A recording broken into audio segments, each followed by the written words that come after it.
അദ്ദേഹം പ്രിയങ്ക ഗാന്ധിയെ ഭയപ്പെടുന്നു, അദ്ദേഹം സോണിയാഗാന്ധിയെ ഭയപ്പെടുന്നു, അദ്ദേഹം നിങ്ങൾ ഓരോരുത്തരെയും ഭയപ്പെടുന്നു.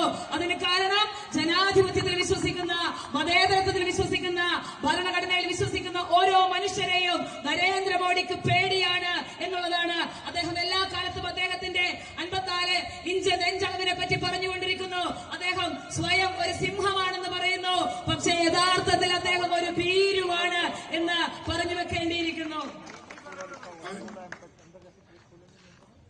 Biggest thing in India, nearly never in 45 years there was unemployment such a time. But today, a biggest unemployment numbers. Inflation is going, but still Modi